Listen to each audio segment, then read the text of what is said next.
I told y'all once before that the concept of a zoo is crazy. You understand what I'm saying? When you go to a zoo, you look and you laugh and you admire an animal that's not supposed to be there. How animals get to the zoo is either they capture them or they're raised inside of captivity. But they're not supposed to be there. You understand what I'm talking about?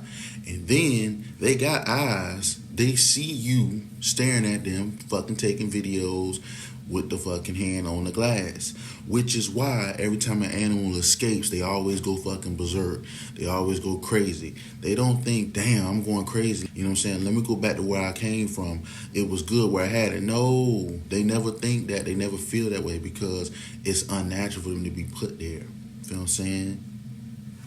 This is deeper than animals. You may see animals have fun, congregate, play with each other. The gorillas play with each other, tigers and things like that. They play with each other, they live their life and their existence being inside of captivity. But they're not supposed to be there. But they have gotten comfortable where they are at. Now, in the real world, you see people in the projects, poor areas, they get used to where they at. And they understand where they at. But that's why when they escape, or they become, or they get out amongst other people and things like that, and they act and behave in certain ways, you call them an animal. You call them ghetto. You call them hood. But that is because you put them in a place where they didn't have the same things that you had. They didn't see the same things that you had. Glorilla said that she thought the motherfucking beds was on TV. She slept on the air mattress her whole life. You understand? You know, how you explain to a black boy that like Fast and Furious and NASCAR that, hey, we don't live in the area or have enough money to get you inside that. You understand what I'm saying?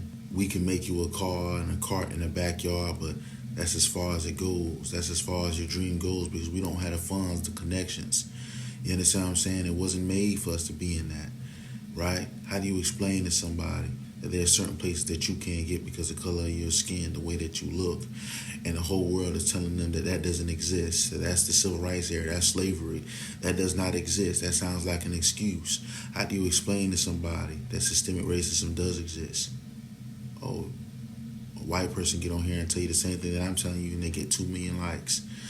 I tell you the same thing, they don't go nowhere but maybe 30 likes.